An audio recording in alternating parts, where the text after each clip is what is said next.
lotes de 200 metros, 166, 139 de 300 metros. En total, la operación tiene 409 lotes. Con una densidad, con infraestructura, de 157 habitantes por hectárea. Esto es lo que yo decía, de que si seguimos con la lógica del lotecito, digo, vamos, 157 y la infraestructura ya contempla agua, cloaca, o sea que la densidad podría ser bastante mayor. Bueno, en la norma del R5, R6 de Mar del Plata, según vi, puede llegar a 250. Puede llegar a 250.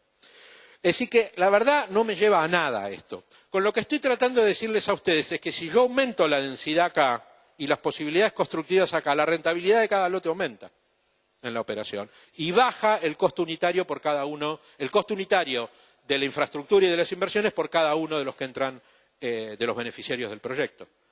Este proyecto es muy caro precisamente por esto, digamos. Por esto, perdón, por los 157 habitantes por hectárea. Digo, bajísima, la densidad es bajísima. Y eso que puse el lote de 200 metros, Ricardo.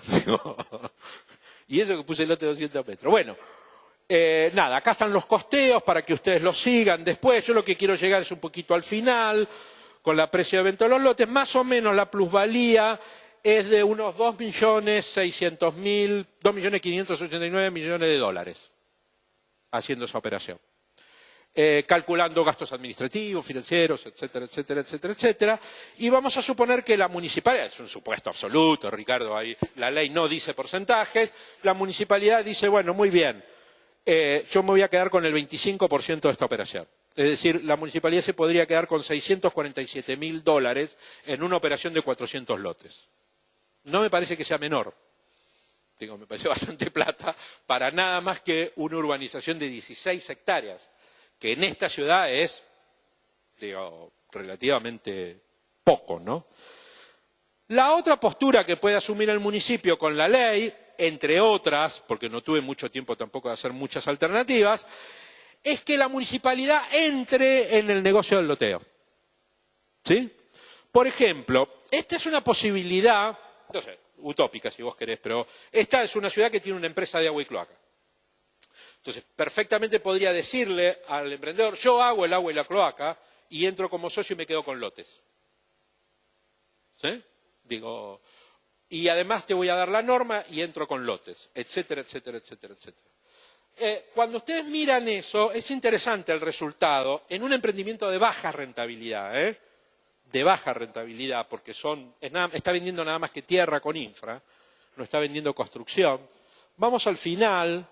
La cantidad de lotes es la misma, etcétera, etcétera. Vamos al final porque no los quiero demorar mucho con esto, pero la municipalidad le tendría que pedir... Bueno, acá hay una discusión también muy interesante que se plantea en la ley, que es que si la MUNI pone la infra y el propietario pone el terreno, aquí de nuevo hay primer instrumento castigo al inmueble baldío. ¿Sí? Con lo cual lo tengo que sacar de REU, porque si yo en la norma digo que no están para urbanizar, no le puedo castigar impositivamente por no urbanizar. Es decir, que la norma en ese sentido lo que está protegiendo es darle un marco de legalidad al especulador. ¿Se entiende? Digo, ahí habría que quitar esa condición de que... No estoy haciendo una crítica, Ricardo, no, por favor. Estoy diciendo las contradicciones que se nos plantean siempre en la vida profesional. Añoso, claro.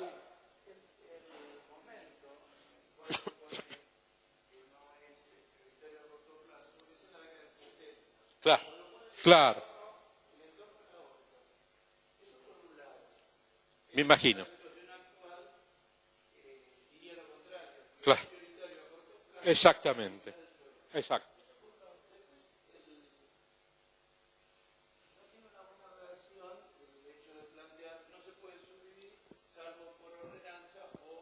Lo cual es obvio.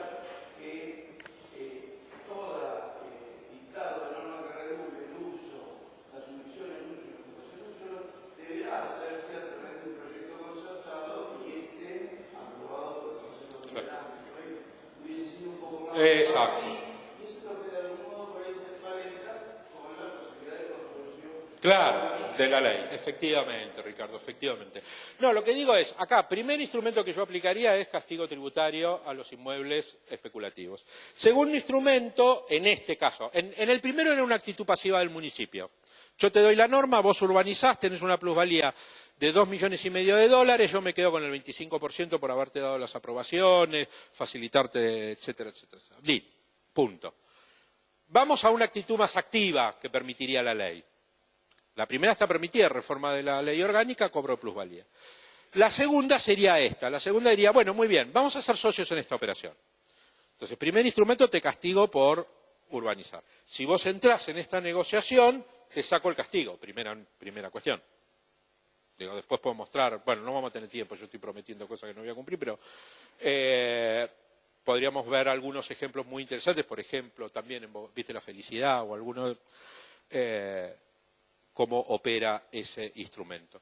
La segunda cuestión que diría es que entonces, bueno, muy bien, acá hay 4 propietarios, vayamos todos a un englobamiento parcelario. Si ustedes se avienen a un englobamiento parcelario, yo les doy un puntito más de foto. Perfectamente posible. O de densidad. Perfectamente posible. Tercera cuestión, los propietarios dicen, mira, yo heredé esto de mi abuelito, no tengo plata para hacer toda esta infraestructura. Bueno, muy bien, la infraestructura la ponemos nosotros, somos parte de la operación. Ahora bien, si eso sucede, cambia la relación respecto al primer caso. ¿Por qué? Porque entonces la plusvalía se genera por la infraestructura que le pone el municipio. El propietario solo se puede llevar, solo puede recuperar el precio del terreno bruto, porque ya no es inversor que genera su propia plusvalía. ¿Se entendió? No, pero puede ser. Vos tenés mucho propietario que heredó tierra y que vos le decís, mire, tiene que hacer la cloaca, esto, no lo puede hacer. Heredó, mira, yo heredé esta manzana de mi abuelito, qué sé yo, yo no tengo esta plata.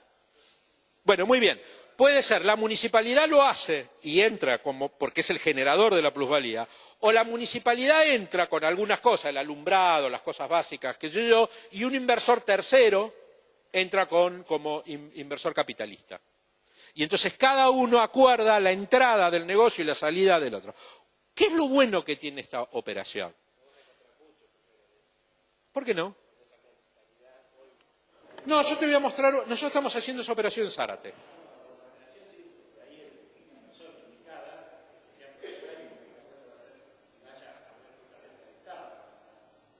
No, es el Estado el que lo tiene que ir a buscar. Por eso, sale de la actitud pasiva que te plantea la 8912 de vos aplicás una norma a una actitud activa, a una política activa de vamos a generar suelo porque la gente no puede comprar para procrear. Este es el cambio, digamos, este es el punto. Entonces, vos fíjate que si vos le planteás eso y le decís a los flacos que se van a quedar con la plusvalía de solo el precio del terreno bruto, es decir, que no van a hacer nada, entregan el terreno y lo ponen en el fideicomiso. Dicho sea de paso, el Banco Provincia de Buenos Aires tiene una empresa nada más que para hacer fideicomiso que se llama Provincia Mandatos y... ¿cómo se llamaba? Mandatos y Negocios, ¿es? O algo así. Digo, especializado en esto. Lo digo porque estamos probándolo en el proyecto de Zárate, que después, si tengo tiempo, voy a mostrar. El señor, solo por entregar el terreno, se llevó los 4 señores se llevaron $700.000. Y lo único que fue a Mandatos y Negocios, puso la escritura y firmó el contrato de... Digo, no es que pierde plata. ¿Sí? Ahora, ¿con cuántos lotes se quedaron? Se quedaron de los 400 con 153. Urbanizados ahora. Urbanizados. Por eso tienen este plusvalor. ¿Sí? Y la municipalidad se quedó con 257 lotes, porque fue el que aportó la municipalidad, o se quedó con 257 lotes. Ahora, la municipalidad con esto puede hacer dos cosas. Decir, bueno, muy bien, lo vendo a precio de mercado, puede ser una decisión, con lo cual compite con estos 153. O decir, yo los voy a vender para los tipos del Procrear a igualdad, al mismo precio que me salió la tierra, más la infra, más los gastos administrativos. Con lo cual, como no le cargas la plusvalía, rompes el mercado de tierras. Porque vos salís al mercado de tierra con 257 lotes, 40% abajo del precio de mercado. Esto es lo que estamos haciendo en Zárate. En Zárate estamos poniendo 1.600 lotes donde 4 propietarios ponen la tierra, el Instituto de la Vivienda pone la infra, solo la infra, la MUNI pone el alumbrado, la norma urbanística y la organización de la demanda, digamos.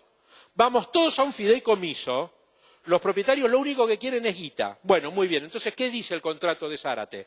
Dice que los adquirentes van a pagar durante 1 año y medio una cuota que entra al fideicomiso y los 4 propietarios tienen prioridad para cobrar. ¿Se entendió? Con lo cual, en 1 año y medio te sacaste a los propietarios de afuera del fideicomiso. Ese año y medio fue para hacer las obras de infraestructura. ¿Sí? Luego, la devolución al fideicomiso, el pago de cada uno de los adquirentes de la infraestructura al fideicomiso tiene obviamente 10 años, porque es una tasa subsidiada, que es obviamente el papel que tiene el Instituto de la Vivienda, obviamente. Y es una operación. ¿Dónde está la plusvalía ahí? Desapareció, porque ¿qué hizo ahí el operador, la MUNI?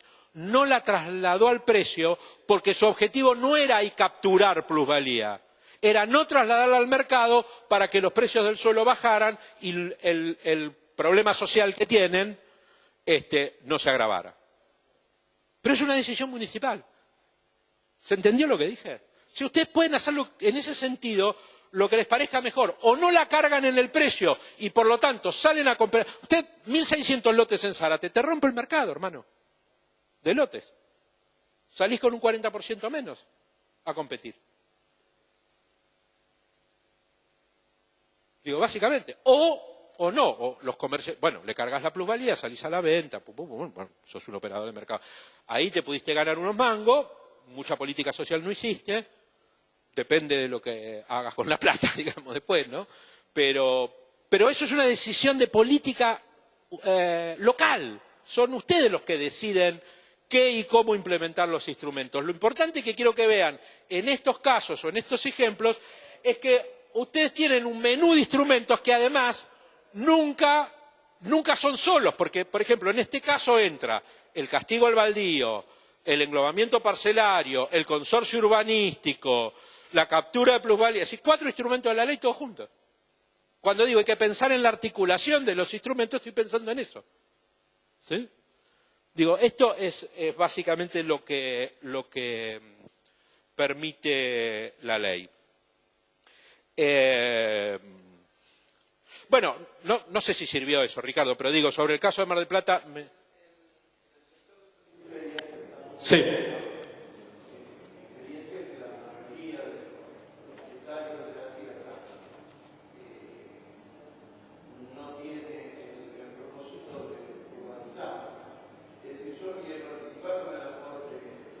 Bueno, puede ser. Puede ser. Eso te exige una cierta espalda financiera. Porque si vas a poner plata, o que la ponga otra. Por ejemplo, el Zárate dijo, bueno, arregló con el instituto pone la infra. Fenómeno. O puedes hacer un convenio con los propietarios, vía convenio, figura de convenio urbanístico y ponerlo en las tierras del procrear.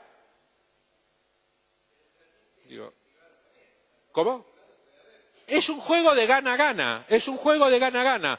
Lo único que o el municipio captura esa renta extraordinaria para después reinvertirla en barrios sociales, etcétera, o no la carga en el precio para hacer política social directa y intervenir en el mercado. Digo, en cualquiera de los dos casos. Ahora, siempre tenés una articulación de herramientas ahí, ¿no? Bueno, ahí hay algunas imágenes que les voy a dejar del reajuste de tierras. Este es el caso de Zárate. Bueno, a ver, este es el caso de Zárate que estamos proyectando. Estos son 4 propietarios. Acá hay un cañadón con un arroyo. ¿Sí?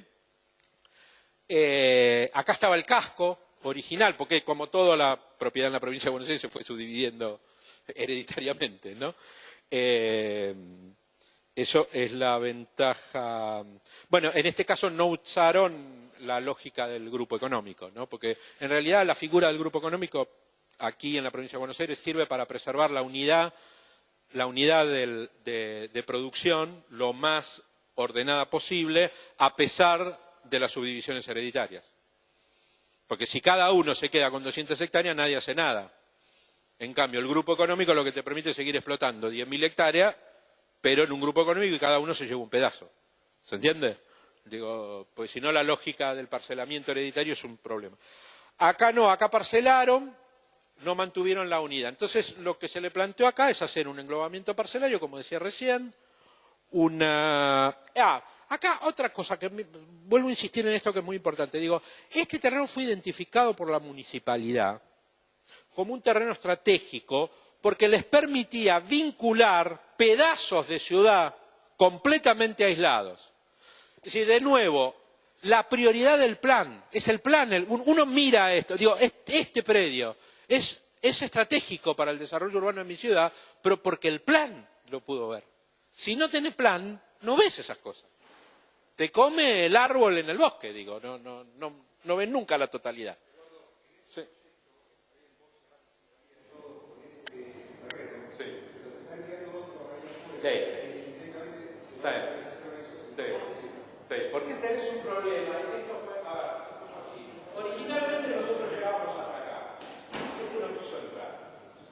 Cuando este no entró, este del medio, dijo, bueno, no, sí. Y me acuerdo que se llamaba el tipo ese. Perdón, pues yo tenía que hablar acá, ¿no? No, bueno, pero si no entra, ni me acuerdo, yo tampoco entro. Y ahí fue una tensión, porque como la norma no obliga, la única manera de que entren es poner los números arriba de la mesa y ver que es un negocio. ¿Sí? Ninguno estaba dispuesto a poner un peso porque no lo tenían. Heredaron esa tierra y la subdividieron por herencia. Entonces, imagínate, ahí tenés una inversión en infraestructura importante. El municipio no la podía hacer. Son 60 hectáreas eso. Por eso entró el instituto como socio. Ahora, ¿a qué venía toda esta explicación? No, bueno, este fue imposible, nos quedó afuera, etcétera. Cuando aquel se fue, quiso salir y bueno, hubo que apelar a algunas técnicas que yo espero que ustedes no reproduzcan. No, bueno, dijimos, mire que lo pueden ocupar, mire que lo pueden ocupar, mire que yo voy a poner el micro, etcétera. Con lo cual rápidamente entró, digamos. No, bueno, digo, es tensionante esto, porque ellos te pueden apretar, pero vos no. Ellos te pueden apretar todo lo que quieren. Y hacerte fracasar una operación que es buena para la ciudad, etcétera, pero vos no puedes hacerlo. Bueno, nada, nosotros amenazamos con que eso lo podían ocupar hasta que entendió que, mire, se lo pueden ocupar, quiere decir yo voy a poner el micro. Y bueno, y entonces se armó el bloque de 60 hectáreas, ¿no? La operación es esta, y bueno, eso fue así. La única variante acá es que la infraestructura la pone el instituto. Vamos a ver si la pone, porque estamos discutiendo eso, porque todavía no armaron el fideicomiso, te imaginas, ¿no? Pero acá hay una demanda muy variada, porque el municipio, como organizador de la demanda, articuló cooperativas, grupos sociales, hay de todo, digamos, un poco. Hay algún federal dando vuelta por ahí también, si esto sale. Bueno, nada, es eso, vamos todos a un fideicomiso y la operación es esa. Los adquirentes pagan durante 1 año y medio el precio de la tierra bruta rural, ¿sí? Con lo cual los propietarios recuperan el precio que querían tener o que aspiraban a tener. Bueno, fue una negociación también, pero y se retiran del fideicomiso. Y la devolución de lo que es infraestructura más no sé qué es a 10 años al instituto. ¿Sí? Bueno, nada, es eso. Hay de todo, porque la municipalidad ahí, nosotros tenemos una gran ventaja ahí que el intendente es arquitecto. Y entonces se entiende que significa densificar y todas estas cosas. Hay múltiples medidas de terrenos, etcétera. Bueno, esa es la prescripción administrativa que ustedes tienen. Bueno, el caso de Trenquelao, que no sé si lo querés explicar, Juan, es un poco largo, pero dale, métele. Dale, 5 minutos. Bueno, Trenquelao es un municipio de estos que mencionaba Eduardo, los que buscan el parasistema para aplicar lo que en teoría no se puede aplicar, digamos. Básicamente porque en el año 2009 sancionó una ordenanza llamada de contribución por mejoras, amparándose en la existencia del instrumento en la provincia de Buenos Aires, y básicamente lo que decía es que la contribución por mejoras se puede usar para cobrar las mejoras por obras de infraestructura que realice el municipio, o ampliando la mirada de lo que es la mejora, en esto que decía Eduardo, entendiendo que la mejora es la valorización que un inmueble recibe por la construcción de infraestructura por el municipio. En este caso el municipio dijo, si nosotros cambiamos la normativa urbana en terrenos que hoy no se pueden urbanizar con la normativa que tienen, pero sí se pueden urbanizar a partir del cambio normativo, eso es una mejora sustantiva que se genera en la propiedad, expresada en el valor de la propiedad, y eso da lugar a que el municipio aplique una tasa, o una alícuota, mejor dicho, en esos casos.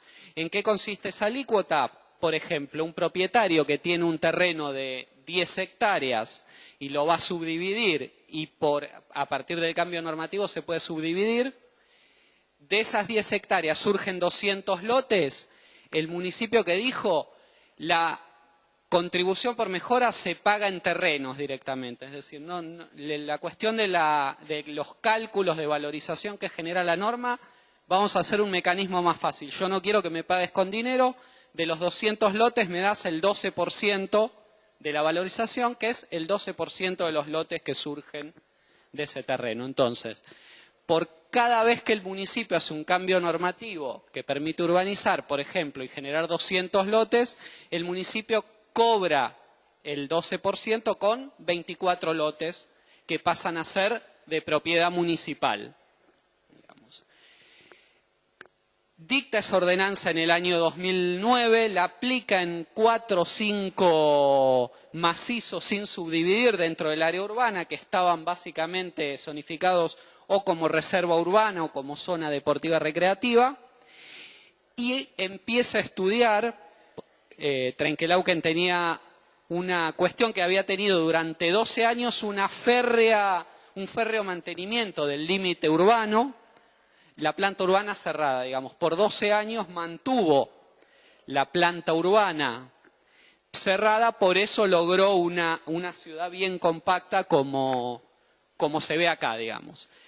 Los estudios para determinar la ampliación urbana que la ciudad requería definen que la ciudad tenía que crecer hacia acá, y define un área de ampliación urbana que abarca alrededor de 300 hectáreas, es decir, el crecimiento de la ciudad para los próximos 40 años. Como ya tenía sancionada la ordenanza de contribución por mejoras, esas 300 hectáreas son sujeto de aplicación de la norma de contribución por mejoras. Por lo tanto, cada vez que en las 300 hectáreas, digamos, no se urbanizan de una sola vez, sino que hay distintas etapas, el municipio, a medida que va habilitando zonas para lotear, ejecuta, digamos, o aplica ese gravamen del 12%. ¿Cómo se pone en práctica? Digamos, una vez que esto es importante remarcar la actitud activa del municipio. No es que el municipio sancionó la ordenanza y se quedó el intendente cruzado de brazos esperando a ver quién venía a pedir un cambio normativo o a lotear.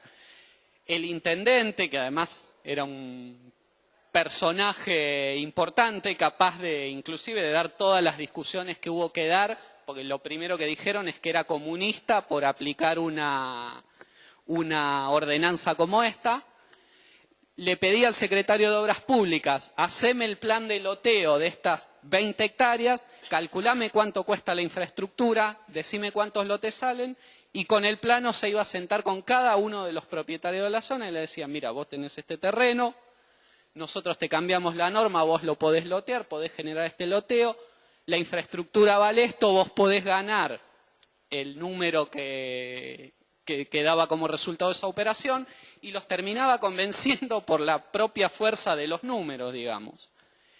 Ahora, hay otra cuestión. Como en la provincia de Buenos Aires, toda la infraestructura para aprobar un loteo la tiene que construir el propietario, y en muchos casos estos propietarios son los típicos herederos de un pedazo del campo familiar que dicen, yo no tengo plata para construir la infraestructura. Entonces el municipio lo combinaba con otro mecanismo, que es, Trenquelauquen es un municipio que tiene una empresa pública de agua y saneamiento, digamos, porque en la década del 90, cuando todos privatizaban, el intendente Barrachi estatizó la empresa de agua y saneamiento, por lo tanto, las obras de infraestructura de agua y cloacas las hace el municipio a través de la empresa. La apertura de calles, el tendido eléctrico y la iluminación lo hace a través de la cooperativa, es decir, que tenía prácticamente toda la capacidad de ejecutar obra pública que permite habilitar un loteo. Entonces, ¿qué hizo el municipio? Les dijo a los propietarios, bueno, yo te doy la opción, si vos querés, construís vos la infraestructura y a mí me pagás el 12% de los terrenos y todos los terrenos con infraestructura quedan para vos. Obviamente, todos los propietarios decían, yo no tengo el dinero para hacer las obras de infraestructura, o si lo tengo no me interesa hacer una inversión que recupero en no sé cuánto tiempo y que, digamos, eso depende de un montón de variables que no puedo manejar. Entonces, el municipio ofrece la opción de construir la infraestructura con las empresas municipales y cobrar con tierra esos trabajos de ejecución de las obras de infraestructura. Dependiendo de la infraestructura que había que construir en cada caso, en general, por la apertura de calle con cordón cuneta, tendido eléctrico, alumbrado público y agua y cloacas o solo agua, dependiendo de la zona donde estuviera, el municipio se quedaba con entre un 20 y un 25%, digamos, a cambio del costo de las obras de infraestructura.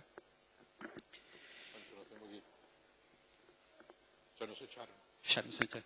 Bueno, de manera sintética, digamos que el municipio, además, tuvo otra medida interesante, que es que antes de anunciar que iba a ampliar el área urbana y para dónde iba a crecer, compró 90 hectáreas de campo, digamos. Compró primero un bloque de 50 hectáreas, después uno de 20 y después dos de 10, pagando precios de suelo rural, digamos, alrededor de $13.000 por hectárea, que era un precio rural con una mínima expectativa de urbanización. Por lo tanto, de las 300 hectáreas antes de arrancar la operación, Trenquelauquen, el municipio ya es propietario de 90 hectáreas, con lo cual toda la plusvalía que genera ese cambio normativo en esas 90 hectáreas es 100% de propiedad municipal, digamos. Y además, a medida que habilita loteos con privados, cobra el 12% por el cambio normativo y el 20% o el 25%, dependiendo del caso, por el costo de las obras de infraestructura. Eso se materializa mediante la firma de un convenio urbanístico, lo cual también es importante para evitar después que alguno pueda demandar por inconstitucionalidad o por los argumentos que pueda tener el privado, y así ha urbanizado primero algunos macizos que había dentro del área urbana, y hoy está avanzando fuertemente en la ampliación del área urbana, generando lotes de muy buena calidad urbana, con las medidas que estima la ley 89.2 y con todas las sesiones obligatorias para calle y espacios verdes. Y además es la mayor inmobiliaria del municipio, digamos. El propio municipio tiene una oferta de lotes subdivididos y con infraestructura mayor que la suma de todas las inmobiliarias, con lo cual también cumple un rol muy importante en regular los precios de suelo, digamos.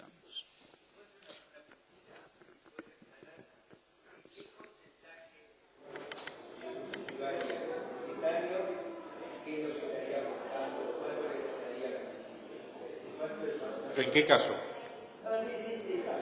El municipio cobra lo que dijo.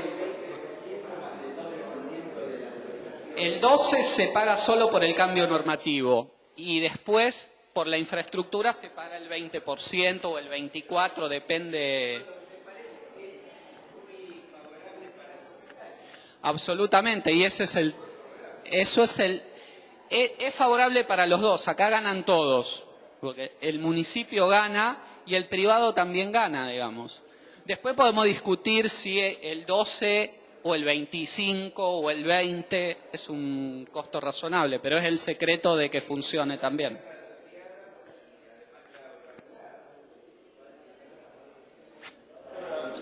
Sí.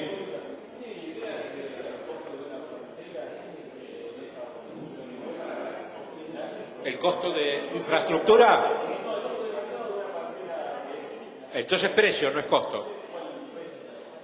Bueno, pero eso depende de la localización. ¿Dónde decías vos? ¿Ahí en Trenque?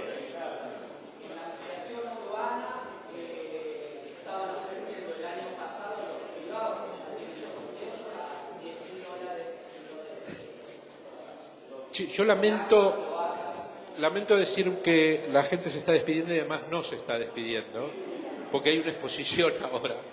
Les van a quedar dos casos más que no hemos tenido tiempo. El caso de Morón es un caso interesante, es un intercambio de terrenos en la periferia y en el centro, en el cual el municipio lo que hizo fue sacar la cancha de Deportivo Morón de acá, traerla acá, y un supermercado que se iba a construir acá, ponerlo acá, con un centro administrativo, básicamente gracias a los instrumentos de la ley y a los intercambios que eso permite, ¿no? de transferencia de normativas y de renta.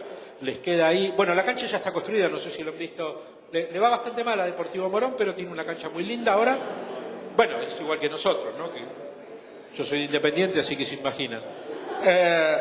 Bueno, nada, esa la cancha ya está construida. Y la última cosa, ese es el centro administrativo que se está empezando a construir, la cancha ya está terminada. Y la otra es la operación de San Fernando. La operación de San Fernando es básicamente una operación en la cual el municipio, que tenía 4 terrenos en el área costera, crea una empresa pública de régimen privado, captura todas las plusvalías en estos terrenos que son propiedad del municipio y con eso financia las operaciones. Ahí les dejo los números. Esos son los 4 terrenos que administra la empresa, es una sociedad anónima que se llama Parque Náutico Sociedad Anónima, captura todas las plusvalías de esos terrenos, abre espacio público con esa captura y financia esta operación, que es la del oeste, que es una operación básicamente de renovación de áreas de villa. Ahí está parte de los equipamientos, de las viviendas, esas son las 6 villas que se están construyendo. Bueno, muestro esto y nos vamos, Adriana. Esto era Villa San Roque, este era un terreno que era una planta de antenas de una vieja Radio El Mundo. Ahí la empresa lo que prometió es financiar la compra en la quiebra de la radio de ese campo, y ahora la villa. Bueno, esta villa había que sacarla de acá porque esto era una vieja sulfúrica y la tierra estaba completamente contaminada, ¿sí? Entonces, nada, se trasladó aquí, esto es un centro deportivo, etcétera, etcétera. Acá hay que hacer remediación ambiental de tierra, etcétera, porque estaba arriba de la... Digo, pero lo que quiero mostrarles a ustedes es que en todos los casos que hemos mostrado, con los instrumentos de la ley, pensar la tierra como un aliado estratégico de la acción pública es en realidad la clave de lo que la ley propone. Bueno, muchísimas gracias.